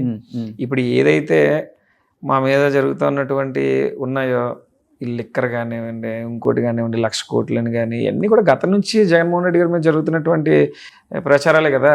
ఇదేం కొత్తగా వచ్చినాయి కాదు కదా. 2019 ముందు కూడా 1,00,000 కోట్లు అవే చెప్పేవారు జగన్ గారి కోసం. ఇప్పుడు కొత్త ఏమన్నా చెప్తున్నారేంటి? వాటికి ప్రజలు ఏం పట్టించుకునే పరిస్థితులు ఏం లేరులేదన్న. జకంపూడి రాజా, జకంపూడి గణేష్ త్వరలో జనసేన పార్టీలో చేరబోతున్నారు పవన్ కళ్యాణ్ గారి సమక్షంలో ఇంకా వీటి కోసం అనేది ఏదో 100 సార్లు అనేది మీ చెప్పేసాను మీ నేను. అధినాయకుడికి తెలిసి ఎవరైనా రకరకాల మనుషులు రకరకాలుగా చెప్తూ ఉంటారు కాబట్టి ఆ న్యూస్ తెలియగానే ఒక ప్రెస్ మీట్ పెట్టి కట్టె కాలేదాకా వైసీపీలోనే జగన్తోనే మా ప్రయాణం అని హడావుడిగా చెప్పాల్సి వచ్చింది కదా మీరు కూడా. చెప్పాల్సి వచ్చిందంటే వచ్చిందన్న మరి ఏం చేస్తాం? అంటే ఇప్పుడు ఎంత ఇష్టం ఉన్నా సరే కుటుంబ సభ్యుల మీద అయినా సరే ఒక్కొక్కసారి మనం చెప్తేనే కదా తెలుస్తుంది. ఆ రోజు ఆ సందర్భం ఎందుకు వచ్చిందంటే పంత నానాజీ గారు అని చెప్పి కాకినాడ రూరల్ ఎమ్మెల్యే ఇప్పుడు ఆయన. అవును, యాక్చువల్గా వ్యక్తిగతంగా ఆయనకి మాకు చాలా మంచి అనుబంధం ఉంది. నా చిన్నప్పుడు ఎప్పుడు విజేంద్ర వర్మ అని ఆయన సినిమా తీస్తే బాలకృష్ణ గారిది ఆ సినిమా షూటింగ్ టైంలో కూడా మమ్మల్ని తీసుకెళ్ళాడు ఆయన. అంత క్లోజ్గా ఉండేవాళ్ళం ఫ్యామిలీ పరంగా. ఓకే. ఆయన మొన్న మా మీద లేనిపోని ఏంటంటే అన్నయ్యని ఏదో పార్టీలోకి వస్తానని నన్ను బతిమాలాడు ఇది అని చెప్పాడు. ఓకే. ఆ మాటకి చెప్పి మేము ఏ పార్టీలోకి వస్తామని ఇక్కడ ఎవరిని బతిమాలలేదని చెప్పడం కోసం చెప్పాను అంతే. సో పార్టీ మారే అవకాశమే లేదు అసలు ఇప్పుడు అవసరం అయితే రాజకీయాలు వదిలేస్తాం తప్ప ఒక జెండాని పట్టుకున్నాం అంటే ఆ జెండాని వదలటం అనేది ఇప్పుడు చేయమన్నాను. ఓకే. అమ్మ నేర్పించిన స్ఫూర్తి లేకపోతే అమ్మ నేర్పించిన స్ఫూర్తి లేకపోతే చిన్నప్పటి నుంచి కష్టాలు? చిన్నప్పుడు ఎప్పుడు కష్టపడలేదన్న. చిన్నప్పుడు అంతా మనం చాలా హ్యాపీగానే బతికాం. నాన్నగారు చనిపోయిన తర్వాత కష్టాలు మొదలైనవి అంతే. ఓకే. చిన్నప్పుడు అంతా వెరీ హ్యాపీ లైఫ్. హైదరాబాద్లోనే చదువుకునే వాళ్ళం విజ్ఞాన్లో. ఇక్కడ బ్యాచ్ మీరు ఇక్కడ వెయిట్ చేస్తుంటారంట పెద్ద పెద్ద కన్స్ట్రక్షన్ బిల్డర్స్, రియల్ ఎస్టేట్ వాళ్ళు, పెద్ద పెద్ద business man waiting for your appointment, Ganesh appointment కోసం. ఏంటి అంతలా? అదేం లేదన్న, మనకి ఎవరైనా ఇష్టం అయితే వాళ్ళతో ఉంటాం అంతే, వాళ్ళతో టైం స్పెండ్ చేస్తాం అంతే. చాలా చిన్న జీవితం లాగానే ఉంటుంది మాక్సిమం. ఫ్రెండ్షిప్ ప్రాణం ఇస్తారనమాట. అయితే స్నేహితులతో చాలా హ్యాపీగా ఉంటాను. ఈరోజు మామూలుగా నా తండ్రి చనిపోయిన తర్వాత కూడా నాన్నగారితో తిరిగినటువంటి చాలామంది వ్యక్తులు మాతో కలిసి రాలేదన్న. ఆ రోజు నుంచి ఈ రోజు వరకు కూడా నాతో చదువుకున్న వాళ్ళు కానివ్వండి, నాతో ఆడుకున్న వాళ్ళు కానివ్వండి, నా స్నేహితులే అన్ని రకాలుగా నాతో నిలబడ్డారు. వాళ్ళు ఈరోజు వైసీపీ కార్యకర్తలు కూడా మార్చేశాను నేను. ఓ, అటు మార్చేశారు అనమాట. అంతేనా? ఓకే. కానీ ఇంత పెద్ద కుటుంబం ఇప్పటికీ ఇంటి పేరు చెప్తేనే ఒళ్ళు గగుర్లు పడతాయి అనమాట. అలాంటి గొప్ప కుటుంబం మీది చెప్పాలంటే. అలాంటిది గణేష్ మీద గాంజాయి బ్యాచ్, బ్లేడ్ బ్యాచ్, రకరకాలుగా రౌడీ షీటరు, భయపెడతాడు, మనుషుల్ని చంపేస్తానని భయపెడతాడు, డబ్బు కోసం ఏదైనా చేస్తాడు. రాజకీయాలలో ఇలాంటి వ్యక్తి ఉండటం అవసరమా? ఎందుకు ఇలాంటి వ్యక్తిని ఎంకరేజ్ చేస్తారని మీ మీద రకరకాల న్యూస్లు వచ్చినప్పుడు ఎంత మొండోడైనా కానీ బాధేస్తుంది, ఏడుపు వస్తుంది. కుటుంబ చరిత్ర ఇది కదా, నా గురించి ఇలా మాట్లాడుతున్నారు ఏంటి అన్నప్పుడు ఎదురు దాడి ఓకే, ఇంట్లో అసలు ఎలాంటి డిస్కషన్ వస్తుంది? ఇప్పుడు నిద్రపోయేవాడిని లేపగలం కానీ నిద్రపోతున్న ట్యాక్ చేసేవాడిని ఏం లేపగలం? ఇప్పటికో 100 సార్లు చెప్పాను మనం అది కాదు అని. వాళ్ళు చెయ్యని తప్పుకి మేము కాదు అని చెప్పుకునే పరిస్థితి ఏంటో కూడా నాకు అర్థం కాలే. అది ఏంటంటే దురదృష్టవశాత్తు గణేష్ అనేవాడి కోసం తెలుగుదేశం పార్టీ మాట్లాడేది ఎన్ని రకాలుగా ఖండించచ్చన్న. గణేష్ అనేవాడు ఉన్నటువంటి వైసీపీ పార్టీ వాళ్ళు అలా ప్రమోట్ చేశారనుకోండి, ఎంతో కొంత నిజం ఉందేమో అని సామాన్యుడికి అనిపిస్తుంది. అవును. అలాగే నా గురించి మా పార్టీ వాళ్ళే కొంచెం ప్రమోట్ చేసేటప్పటికి కొంచెం అది బాగా హైలైట్ అయిపోయింది అంతే. అంటే ఒకటి వాస్తవం ఏంటంటే అన్న, ఎందుకు అంత వైరం మీకు? మీరేమో ఎమ్మెల్యే కాదు, ఎంపీ కాదు, ఇంకా ప్రత్యక్ష రాజకీయాల్లోకి రాలేదు అంటే భయంతోనా, లేకపోతే రాకూడదు, రానివ్వకూడదు? నా శత్రువుల్ని లేదంటే నా మీద అలా ప్రమోట్ చేసిన వాళ్ళని అడగాలి. నన్ను అడిగితే మీరు అడుగుతారు కదా, ఇప్పుడు ఆ చదువు ఉంటుంది కదా డెఫినెట్ గా. జకంపూడి రామ్మోహన్ రావు గారు ఎమ్మెల్యే అవ్వక ముందు వరకు కూడా ఇవే మాటలు. ఆయన్ని కూడా ఇలాగే దూషించేవారు, వేధించేవారు. ఆయన చెయ్యని ఒక మర్డర్ కేసులో ఇరికించారు ఆయన్ని. పేపర్ మిల్ దగ్గర ఒక మర్డర్ కేసు జరిగితే ఇరికించి ఇతను హంతకుడు అని చెప్పి రుజువు చేసే ప్రయత్నాలు అన్నీ చేశారు. అవన్నీ కూడా భవిష్యత్తు తిప్పికొట్టింది, కాలం తిప్పికొట్టింది. ఆయన ఎమ్మెల్యే చేసింది. వంగవీటి మోహన్ రంగా గారిని కూడా రకరకాలుగా అదే కదా దూషించేవారు అందరూ వారి కుటుంబాన్ని. కట్ చేస్తే ఈ రోజున ఆంధ్ర రాష్ట్రంలోనే ఒక చెరగని ముద్ర వేసుకొని చనిపోయినటువంటి నాయకుడు ఆయన. మనకే కాలం కలిసి వస్తుంది, ఖచ్చితంగా వాళ్ళందరికీ సమాధానం ఉంటుంది అన్నయ్య. ఏమని పిలుస్తారు మార్గాన్ భరత్ని? మీరు అన్న అంటారా లేకపోతే పేరుతో భరత్ అంటారా? ఎట్లా మీ ఇద్దరి మధ్య ఎలా ఉంటారు? పడితే అన్నానే అంటాను. అన్ననే అంటారు. సో ఇప్పటికి మాట్లాడుకుంటూ ఉంటారు ఫోన్లో కానీ? మాట్లాడుకున్నా, తన పని దాన్ని చూసుకుంటారు, మన పని. ఇప్పుడు మీ అన్న కూడా అడగలేదా, ఎందుకు మా తమ్ముడి మీద అనవసరంగా లేనిపోయిన ఆరోపణలు చేస్తున్నావు, ఒకే పార్టీ అంటే మన తమ్ముళ్ళలాగా? ఏంటంటే భరత్ అనేవాడి కోసం ప్రతి ఇంటర్వ్యూలో మాట్లాడటం కూడా సంస్కారం కాదనిపిస్తుంది నాకు కూడా. ఇంకెందుకు ఒకసారి నా మనసులో ఏంటో చెప్పేసాను చాలాసార్లు. ఇంక ఊరికే అతను మాట్లాడితే కూడా మంచిది కాదు. కాకపోతే ఒకటి ఇంకెలాగో మీరు స్టార్ట్ చేశారు కాబట్టి చిన్న మాట చెప్పండి. ఏం కాదు, చెప్పొచ్చు. ఏంటంటే ఈ భరత్ అనేటటువంటి వ్యక్తి నేను ఎప్పుడైనా కనబడితే అన్న అని గౌరవంగా మాట్లాడతాను. అతను కూడా వాస్తవంగా కనిపించినప్పుడు గౌరవంగానే మాట్లాడతాడు. నాకు తెలిసి నాకున్న పూర్తి అవగాహన ప్రకారం అయితే ఇతనికి పాపం క్యాడర్ లేక ఒక 2-3 నమ్మాడు. వాళ్ళే అతను అలా రాంగ్ ట్రాక్లోకి నడిపిస్తున్నారేమో అని నాకు అనిపిస్తుంటుంది. ఓకే, అంతే. అతను యంగ్స్టరే కదా, అతనికి కూడా ఏదో నా పేరు చిరస్థాయిగా ఉండిపోవాలని చెప్పి ఒక పాకులాడతాడు కదా అతను కూడా. ఫస్ట్లో అసలు మాకు ఏం గొడవలే లేవు కదన్న. 2019 ఎలక్షన్ అందరం కలిసి చేసుకున్నాం. అంటే ఎంపీ సీట్కి కూడా మీరే ట్రై చేశారు అనే మాట వినపడింది నాకు. 2019లోనా? అదే, అవునన్నా. ఆద్యం పోసింది నేను.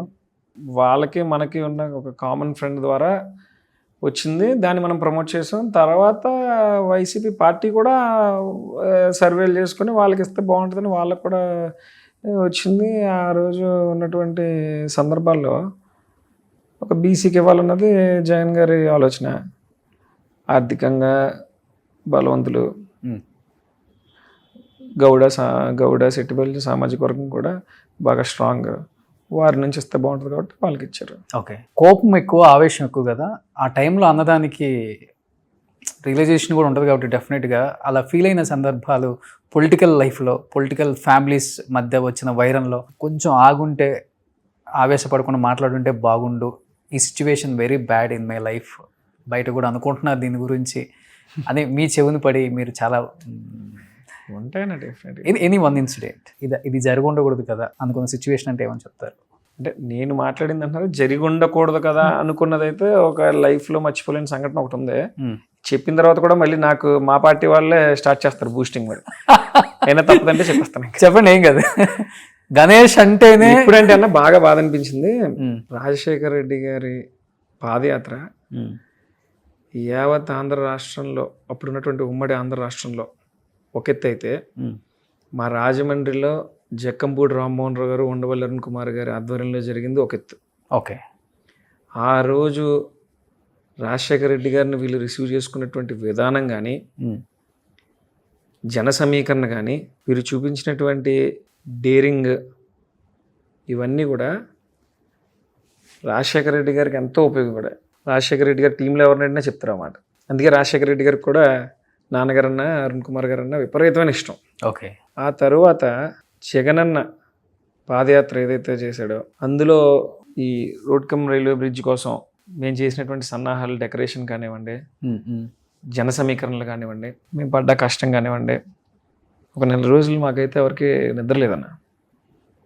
అంటే జన సమీకరణ అన్నది కొన్ని జగన్ గారిని చూసి జనం ఆటోమేటిక్గా వస్తారు, అది వేరే విషయం. మేము పడ్డ కష్టానికి ఆ రోజు 4 రోజుల నుంచి సరిగ్గా రెస్ట్ లేకపోయేటప్పటికి జగనన్న పాపం రాజాని వచ్చి నడవమని చెప్పి అడిగాడు.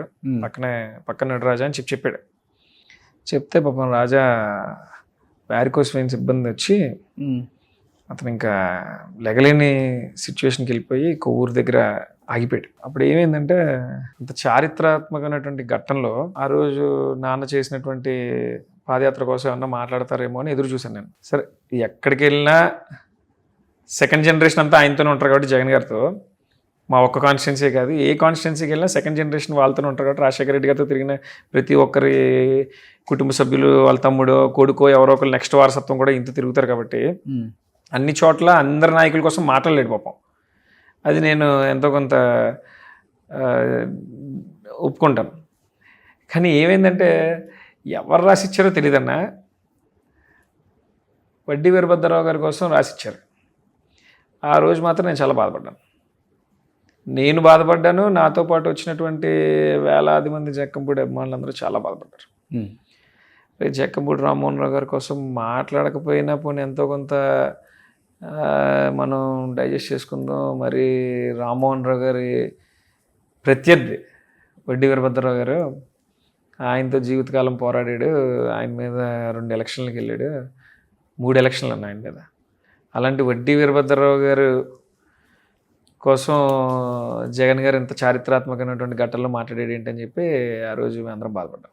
ఓకే, సో అదొకటి ఎప్పుడు అనిపిస్తుంటుంది.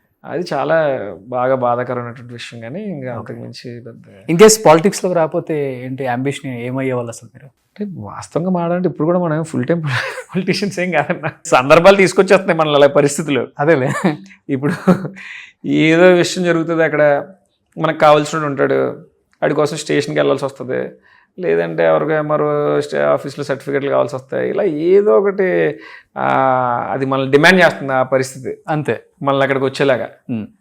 ఇది కాకుండా ఏంటి ఇంకా బిజినెస్లు? మామూలుగా అంటే కాలేజ్ ఉందన్న, అన్నయ్య చూసుకుంటాడు. ఓకే, మన అన్న అంటే ఇంకా ఏదో చిన్న చిన్న రియల్ ఎస్టేట్ అది చేసుకుంటుంటాం అంత. ఎక్కడైనా హైదరాబాద్లో చేస్తారా? ఇప్పుడు వ్యాపారం ఎక్కడ బాగుంటే అక్కడ చేస్తా అన్నాను, మరి అంత గుచ్చుకుచ్చాడు హైదరాబాద్లో కావాలంటే హైదరాబాద్లో ఎక్కడ బాగుందంటే అండమాన్ చేయలేం కదా. అండమాన్లో బాగుంటే అక్కడికి వెళ్ళి చేస్తే తప్పే ఉందన్న. అండమాన్లో వ్యాపారం కలిసి వస్తుందంటే అండమాన్ వెళ్ళడానికి ఇబ్బంది ఏంటి? మొన్నే మా కజిన్స్ అందరూ కంబోడియా వెళ్ళారు, బాగుందంటే అక్కడ వెళ్తారు. ఇంకా వ్యాపారం ఏదైనా మా వాళ్ళు కొంతమంది కెన్యా వెళ్ళి అగ్రికల్చర్ చేస్తున్నారు, ఏముంటుంది ఇంకా. ఓకే, సహజం కదన్నా, వ్యాపారం వేరు రాజకీయం వేరు. ఒకప్పుడు రాజకీయంలో జరిగేది, ఇప్పుడు వ్యాపారస్తులు ఎవరైతే ఉన్నారో వాళ్ళు రాజకీయంలోకి వచ్చి రాజకీయ ముఖ చిత్రాన్ని మార్చేస్తున్నారు వీళ్ళు. అది సినిమాలో 20 కోట్లు ఖర్చు పెడతారంటే నేను 50 కోట్లు ఖర్చు పెడతాను, నాకు సీట్ ఎందుకు ఎవరైనా అడుగుతున్నారు. ఈసారి 100కి వెళ్ళిపోయిద్దాం ఎమ్మెల్యే కంటెస్ట్ చేయాలంటే ఏపీలో. మొన్నే వెళ్ళిపోయింది అనుకోండి, అది వేరే విషయం. చాలా అదైతే మారాలన్న. మొన్న ఎంత అయింది రాజా గారికి? మొన్న ఎంత అయింది అన్నా? ఏంటన్నా ఇది నువ్వు అన్న, మాకు వచ్చేటప్పటికి ఎలా ఉంటుందంటే అన్న, మాకు ఆ ఎలక్షన్ ఒక్కటే మైండ్లో ఉంటుందన్న. ఇంకా రేపు ఏంటి అన్నది ఆలోచించండి రాజా కానీ నేను కానీ. ఓకే, మాకు రేపు ఏంటి అన్నది ఆలోచించాం. ఇంకా ఆ క్షణం ఖచ్చితంగా ఓటు పడాలి అంటే ఏదైనా మనకి దానికి సంబంధించి ఆర్థికంగా ఏమన్నా ఖర్చు పెట్టాల్సి వస్తే చేయాలి అంతే. ఇంకా అక్కడ మా కార్యకర్త అన్నవాడు ప్రత్యర్థి ముందు డబ్బు కోసం తలదించుకోకూడదు. అదే అఫ్ కోర్స్ అదే పెట్టుకుంటాం. మీకు వెనక కావాల్సినంత ఉంది కాబట్టి రేపేంటి అని అనిపించదు. కానీ చెప్పారు ఇప్పుడు బత్తులు బలరామకృష్ణ గారు ఏంటని ఆలోచించమని, బత్తులు బలరామకృష్ణ గారు నిన్న ఒక స్టేట్మెంట్ చూశారు కదా, అసలుకి మొత్తం అప్పులు అయిపోయినాయి, బ్యాంకులో కూడా 18-19 కోట్లు అప్పులు అయిపోయినాయి నాకు అని క్లియర్. పాపం ఆయన చాలా బాధపడుతూ ఏదో ఒక స్టేట్మెంట్ కూడా ఇచ్చారు కదా. వాస్తవంగా ఒక మాట చెప్తానన్నా, బత్తులు బలరామకృష్ణని కాదు, నువ్వు ఓపెన్గా మాడుకుంటే ఏ ఎమ్మెల్యే పరిస్థితి అయినా అంతేనా. ఓకే, ఏ ఎమ్మెల్యే అయినా ఈ వ్యవస్థ మారకపోతే అక్కడ ప్రజల మీద దృష్టి పెట్టడం, లేదంటే జరగవలసినటువంటి అభివృద్ధి మీద దృష్టి పెట్టడం ఖచ్చితంగా సన్నగిలుతుంది. ఎలక్షన్కి ఇంత తీసి ఆస్తులు అమ్మి తీసుకొచ్చి రాజకీయం చేస్తూ ఉన్నారని అంటే వాళ్ళ కుటుంబాలకి ఏం చెప్పుకుంటారు, రేపు వాళ్ళ పిల్లం బిడ్డలకి ఏం పెడతారు. బలరామకృష్ణ అనేవాడు మామూలుగా ఆయనకి సూటబుల్ పార్టీ అది జనసేన. ఎందుకని? యాక్టింగ్లో కళ్యాణ్ గారు సరిపోరు, అంత అత్యద్భుతంగా యాక్ట్ చేస్తాడు. ఆ యాక్టింగ్ ముందు ఇంకెవరు సరిపోలేదు అన్న. మీ స్కూల్ నుంచి వచ్చినవాడే కదా, అందుకే అంత పక్కగా చెప్తున్నాను యాక్టింగ్ బాగా వచ్చినాయి. మరి అప్పుడు మీకు కూడా వచ్చినట్టేనా? అలా కదన్నా, మన దగ్గర సెట్ అవ్వలేదు అని అంటే దాని అర్థం ఏంటి? యాక్టింగ్ మనం కాదు, మేము రియల్గా ఉంటాం కాబట్టి మేము సెట్ అవ్వట్లేదు. వేరే చోట సెట్ అవుతున్నాడు అని అంటే అక్కడ యాక్టర్స్ బాగున్నారని చెప్పి అక్కడ అర్థం చేసుకోవచ్చు అనమాట. ఒక్క విషయం, ఇంకో జన్మ ఎత్తినా సరే జక్కంపూడి రాజా అన్నవాడికి బత్తుల బలరామకృష్ణ అన్నవాడికి పొంతన ఉండదు.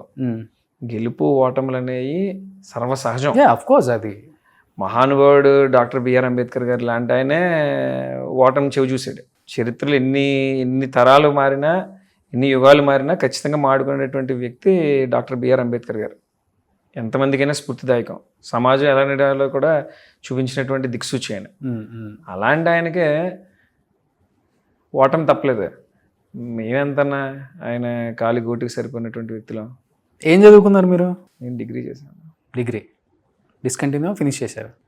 డిస్కంటిన్యూ ఏం కాదులేండి, ఫినిష్ చేశాను. ఫినిష్ చేశారు. బీకామా? ఓకే.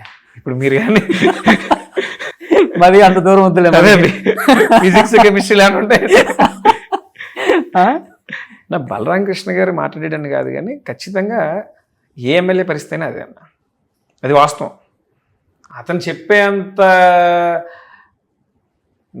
అంత పరిస్థితుల్లో ఉన్నారో లేదో నాకైతే తెలియదు కానీ ఒక శాతం వరకు, కొంత శాతం వరకు ఖచ్చితంగా ఏ ఎమ్మెల్యే అయినా ఇబ్బందులు పడుతున్నాడు. అది గెలిచిన ఎమ్మెల్యేనే ఇబ్బంది పడుతున్నాడు, ఓడిపోయిన ఎమ్మెల్యేనే ఇబ్బంది పడుతున్నాడు.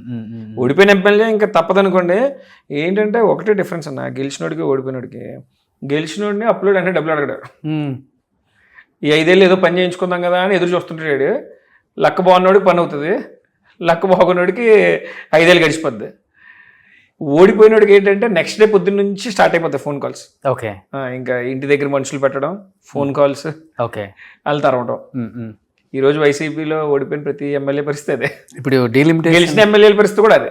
ఓకే. ఈసారి డీలిమిటేషన్ వస్తే మీరు కూడా దిగుతారు కాబట్టి మైండ్లో పెట్టుకున్నారా? 100, 200 ఉంటేనే ఈసారి దిగుదాం ఎలక్షన్స్లోకి, అదే కష్టం. అందుకనే రియల్ ఎస్టేట్ కొంచెం గట్టిగా చేస్తున్నారు ఇప్పుడు. నేను ఇందాక మీకు చెప్పినట్టు నా ధైర్యం అంతా నా స్నేహితులన్న. అంతే. సీట్ ఇచ్చిన దగ్గర నుంచి ఇంకా వాళ్ళే చూసుకుంటారు. పెద్ద పెద్దలు ఉన్నారు అయితే. అన్నా ఎవడో వచ్చి డబ్బున్నవాడు వచ్చి 10 కోట్లు ఖర్చు పెడితేనో 20 కోట్లు ఖర్చు పెడితేనో వీడికి ఇంకా బోల్డ్ ఉంది కదా అనుకుంటారు. అది పబ్లిక్లో స్పందన రాదన్న. నా కోసం కొంతమంది స్నేహితులు ఉన్నారు, రెంటెడ్ హౌస్లో ఉంటారు. పేర్లు చెప్పచ్చా? ఎదురుకున్నాడు కదా మా సతీష్ అన్న. ఓకే. మా కులం కాదు. రెంటెడ్ హౌస్లో ఉంటారు. ఓకే. వాళ్ళ ఆదాయాలు ఏమన్నా ఉంటే కనుక వాళ్ళ కుటుంబం నడిపించుకోవడానికి ఉంటాయి, సరిపోద్ది. కష్టం ఉండదు, నష్టం ఉండదు. అలాంటి వాళ్ళు వచ్చి నాకు సీట్ వచ్చిందంటే 1 లక్ష రూపాయలు తీసుకొచ్చి పెడతారు. ఓకే. అది ప్రజల్లో స్పందన వస్తుంది. ఎవడో డబ్బున్నోడు వచ్చి 100 కోట్లు ఖర్చు పెట్టిన స్పందన కదన్న. ఇలాంటి వాళ్ళు వచ్చి చెప్తే ప్రజల్లో ఖచ్చితంగా ఇతని మీద నిజమైన అభిమానులు ఉన్నారు అని అంటే ఇతని మనసు మంచిదని మన వెనకాల తిరుగుతారు. మిమ్మల్ని అన్నారన్న బాధతో రాజా గారు ఒక స్టేట్మెంట్ నేను ఎప్పుడు పాతప్పుడు చూశాను. గణేష్ ఒక సెంటర్కి వచ్చి నిలబడి ఒక ఫోన్ చేస్తే గంటలో 1000 మంది వస్తారు, ఒక 2 గంటలు టైం ఇస్తే 10,000 మంది వస్తారు. అది గణేష్ సత్తా, గణేష్ అది సంపాదించుకున్నాడు అని. అంటే ఏ సందర్భంలో అనాల్సి వచ్చింది? మాట నాకు గుర్తుంది కానీ ఏ సందర్భంలో నాకు సరిగ్గా గుర్తులేదు. ఒకటేనా, నాన్న రామ్మోహన్ రావు గారి దగ్గర నుంచి కూడా జన సమీకరణ మాకు అలవాటే. ఏ సమయంలో అయినా సరే పిలిస్తే వచ్చేటటువంటి స్నేహితులు అయితే చాలా మంది ఉన్నారు, చాలా మంది ఉన్నారు. ఇంకా అంటే ఒకరి పేరు చెప్తే ఒకరి పేరు చెప్పకపోతే కూడా బాగోదు కనుక నేను ఎక్కువ ఎవరి పేర్లు చెప్పను. చెప్పుకోవచ్చా? ఇప్పుడు మోస్ట్ అంటే మాస్ ఫాలోయింగ్ ఉన్న వ్యక్తుల్లో 1 జగన్మోహన్ రెడ్డి, 2 బైరెడ్డి సిద్ధార్థ రెడ్డి, 3 జకంపూడి గణేష్ అని చెప్పుకోవచ్చు అన్నా. ఫస్ట్ థింగ్, జగన్మోహన్ రెడ్డి మా లీడర్, ఆయనతో ఈరోజు కంపేర్ చేసుకోకూడదు. ఓకే. సెకండ్, మీరన్న బైరెడ్డి సిద్ధార్థ రెడ్డి అంటే వ్యక్తిగతంగా నాకు చాలా చాలా ఇష్టం. ఓకే. అతని మెంటాలిటీ వేరు, అతను గురించి ఇంకెలాగో మీరు అడిగారు కాబట్టి ఇంకా లేక చెప్తున్నాను. లాస్ట్ 5 సంవత్సరాలలో ఎదగనీ లేదు. సిద్ధార్థ రెడ్డి కోసం మీరు ఎందాంచి రియల్ ఎస్టేట్ అని చెప్తున్నారు కదా. మొన్న హైదరాబాద్లో ఒక చిన్న విషయంలో మేము కలవాల్సి వచ్చింది. కలవాల్సి వస్తే అవతల వాడు ఆ సైట్కి కొన్ని కోట్ల రూపాయలు ఇచ్చి అడ్వాన్స్ మార్కెటింగ్ చేసుకుంటామని వచ్చారు. సిద్ధార్థ రెడ్డి మీద నా మీద ఉన్నటువంటి ఇష్టంతో మా రాజమండ్రి ఆయన ఇక్కడ వెంచర్ వేశాడు. మా ఇద్దరి మీద ఉన్నటువంటి ఇష్టంతో మీరు ఎటువంటి అడ్వాన్స్ ఇవ్వకుండా చేసుకోండి అని చెప్పి మీ ఇద్దరిని నేను ఎంకరేజ్ చేస్తానని చెప్పి అన్నాడు. ఓకే.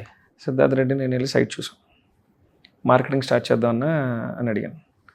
అడిగితే ఒక రోజంతా దాని మీద మనోడు వర్కౌట్ చేసి, అన్నా మనకి తెలిసి తెలియక ఏదైనా ఇబ్బంది పడ్డామనుకో మనల్ని నమ్మి ఇచ్చినోడు ఇబ్బంది పడిపోతాడు, మనల్ని అభిమానించి ఆయన మన వల్ల ఏదైనా జరగని నష్టం అయినా జరిగితే నేను తట్టుకోలేనన్నా వదిలేద్దామని అన్నాడు. ఓకే. అసలు నిజంగా ఆ ప్లేస్లో ఎవరైనా ఉంటే వెంటనే అవకాశాన్ని వాడుకుంటారు. తను అసలు స్వార్థం లేకుండా చెప్పాడు. అది సిద్ధార్థ రెడ్డి అంటే. తన హార్ట్ వేరన్నా. అదే మనిషే వేరే ఇంకా మాట దురుసు గానీ మనిషి చాలా స్వచ్ఛమైన చాలా వ్యక్తి మంచోడు ఇంకా అసలు స్నేహానికి ప్రాణం పెట్టేటువంటి మనిషి. మీ ఇద్దరం సరదా కూర్చున్నప్పుడు కూడా అన్ని ఓపెన్ గా సరదాగానే మాట్లాడుకుంటాం. నెక్స్ట్ ఇద్దరు అసెంబ్లీలో అడుగు పెట్టాలి.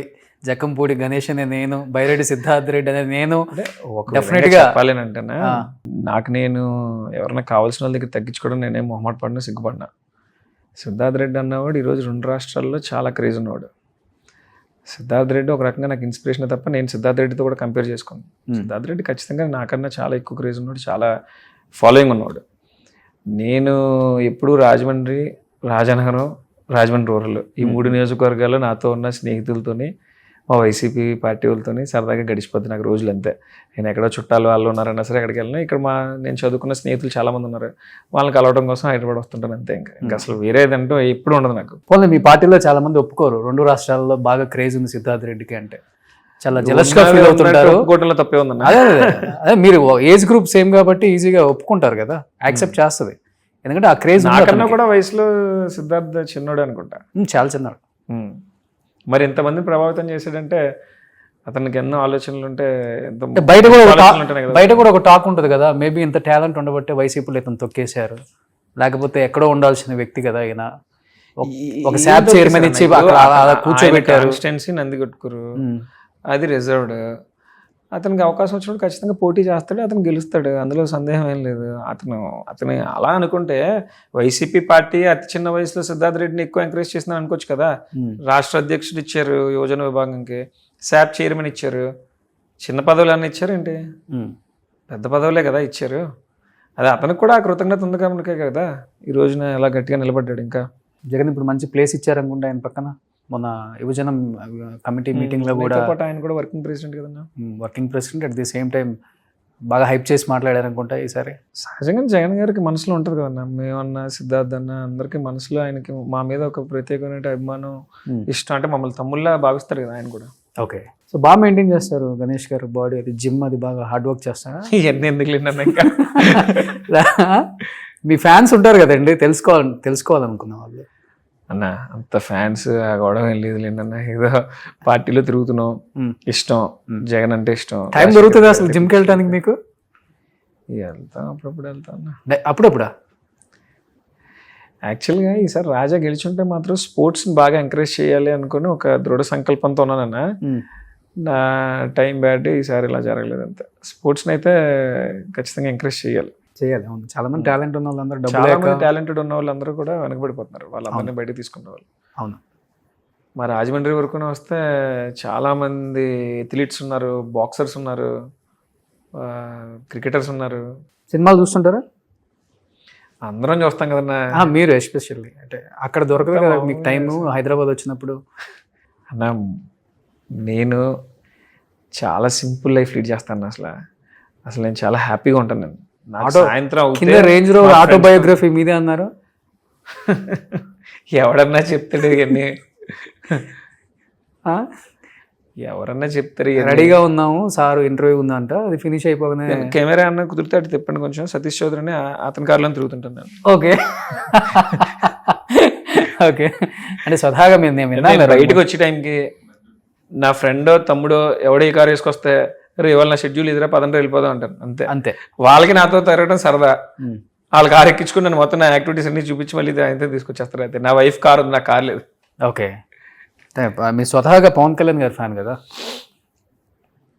నేను చిన్నప్పటి నుంచి నాగార్జున గారి అభిమాని అన్న, పవన్ కళ్యాణ్ గారి అభిమాని అన్న. చిరంజీవి గారి ఫ్యామిలీని ఇష్టపడినాడు ఎవరు ఉంటాడు?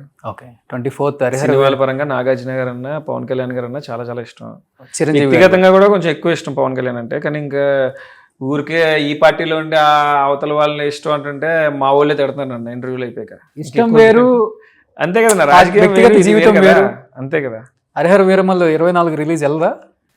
వెళ్తాం అన్న, ఏం సినిమాయే కదా, వెళ్తాం, తప్పేంటి అన్న. ఇప్పుడు మా నాయకుడు బాలకృష్ణ గారి అభిమాని, మేము పవన్ కళ్యాణ్ గారి అభిమానులు. జగన్ గారు నిజంగానే బాలకృష్ణ గారు అభిమానే కదా, అందరికీ తెలిసిన విషయమే కదన్న అది. Okay okay. జగమెరిగిన సత్యం, జగమెరిగిన సత్యం అంటే అందరూ చెప్తుంటే నేను నమ్మలేదు, మీరు ఆ పార్టీలో ఉన్న వ్యక్తి కాబట్టి మీరు చెప్తే నమ్మొచ్చు నేను ఇప్పుడు. సో ఇప్పుడే చూశాను అన్నగారు ఆమరణ నిరాహార దీక్ష పేపర్, ఒక్కసారిగా సడన్ గా బ్రేకింగ్ న్యూస్ అది. పేపర్ మిల్ యాజమాన్యం కార్మికులకు సంబంధించి చేసినటువంటి అగ్రిమెంట్ పరంగా ముందుకు వెళ్ళట్లేదు, వాళ్ళ జీతాలు పెంచట్లేదు అని చెప్పి రాజా వాళ్ళ తరపున ఓకే ఇప్పుడు పోరాటం మొదలుపెట్టాడు, ఉద్యమం స్టార్ట్ చేశాడు. గతంలో కూడా పేపర్ మిల్ యూనియన్స్ అన్నీ కూడా నాన్నగారితో ఉండేవన్నా. తర్వాత మళ్ళీ అంత ఉద్యమాలు అంత పరిస్థితుల మధ్యలో రాలేదు. మళ్ళీ ఈ మధ్యన పేపర్ మిల్ యాజమాన్యంతో కార్మికులు ఇబ్బందులు పడుతున్నారని చెప్పి గమనించి రాజా ఇప్పుడు ఈ నిర్ణయం తీసుకోవడం జరిగింది. ఓకే. సో రాజా ఎలానో మిథున్ రెడ్డి గారు కూడా అలానే అంటే కొన్ని సందర్భాల్లో మీరు చెప్పారు కాబట్టి మిథున్ గారు అరెస్ట్ బాధ అనిపించిందా కొంచెం? అంటే అది నా ప్రిపేర్ అయిపోయాన్నా, బాధ అనేది ఖచ్చితంగా ఉంటుంది. బాధ ఉండకుండా ఎందుకు ఉంటుందన్నా? కానీ ఇప్పుడు ఇంత బాధపడితే దీనికి ఇంత పరిష్కారం అని ఏమి ఉండదు కదా. ఖచ్చితంగా మనం బాధపడేది ఎంత ఉంటుందో దాన్ని తిప్పి కొట్టాలి అంటే మన ప్రయత్నాలు కూడా మొదలు పెట్టాలి, దానికి తగ్గట్టుగా అడుగులు వేయాలి. ఇతనన్న వ్యక్తిగతంగా అతని మనస్తత్వం ఎలాంటిదనంటే, మన కారు డ్రైవర్ వచ్చినా సరే కూర్చున్నోడు నుంచుని మాట్లాడతాడు. ఆయన భోజనం చేస్తుంటే డైనింగ్ టేబుల్ దగ్గర ఎంత చిన్నోడైనా ఎలాంటి వాడు వచ్చినా సరే ఫస్ట్ అతను కూడా భోజనం పెట్టి అతనితో పాటు భోజనం చేస్తాం అంత మాట్లాడతాడు. ఓకే. అది మిథున్ రెడ్డి అంటే. నాకు అందుకే ఆయన అంటే కొంచెం బాగా ఇష్టం. ఇంకా ఆయన ప్రిపేర్ అయిపోయాడు ఎలక్షన్ ముందే. లోకేష్ గారు రోజు చెప్తున్నాడు కదా ఎలాగో రెడ్ బుక్లో ఉన్నాను ఎవరిని వదలనని. ఇంకా ప్రిపేర్ అయిపోయిన వాడిని ఏం చేస్తారన్న? భయపడుతున్న వాడిని ఏదైనా చేయాలి తప్ప మమ్మల్ని చేసుకుంటారా బాబు అని వదిలేసిన వాడిని ఏం చేస్తారు? అన్నిటికీ ప్రిపేర్ అయ్యి ఉన్నారు అయితే? 100% ప్రిపేర్ అయిపోయాం. ఓకే. బాధపడతాం ఖచ్చితంగా, బాధపడినా పోరాటం ఆపలేం, పోరాడతాం. Super. So thank you so much Ganesh గారు. ఇంటర్వ్యూలు చాలా తక్కువగా ఇస్తారు, ఏది ఉన్నా కానీ చేతల రూపంలో చేసి చూపిద్దాం అనే టైప్ కాబట్టి డెఫినెట్గా పట్టి ఈసారి మీలో ఉన్న మనోభావాలు దెబ్బతీయకుండా ఎక్కడా కూడా. సో వ్యక్తిగత జీవితం కన్నా కూడా ఇప్పుడు అందరూ చూస్తుంది కూడా ఆంధ్రప్రదేశ్ రాజకీయం. నాకు తెలిసినంత వరకు సౌత్ నార్త్ అందరూ కూడా ఆంధ్ర వైపు అలా చూశారనమాట మొన్న ఎలక్షన్స్ అప్పుడు కూడా. సో అది ఏం జరగబోతుంది, మళ్ళీ కూటమి అధికారంలోకి రాబోతుందా లేకపోతే వైసీపీ పుంజుకుంటుందా అనేది కూడా ఎవరికి తెలియని ఒక క్వశ్చన్ మార్క్. మీరు అన్నట్లుగానే మా వంతు మేము కృషి చేస్తాము, తిప్పి కొడతాం అంటున్నారు కాబట్టి చూద్దాం. ఇంకా చాలా ఉంది కాబట్టి 4 సంవత్సరాల టైం ఉంది. Wait and see. So wish you good luck. Thank you so much. Suman టీవీలో మీ పర్సనల్ అండ్ బిజినెస్ ప్రమోషన్స్ కోసం కింది నెంబర్కి కాంటాక్ట్ చేయండి.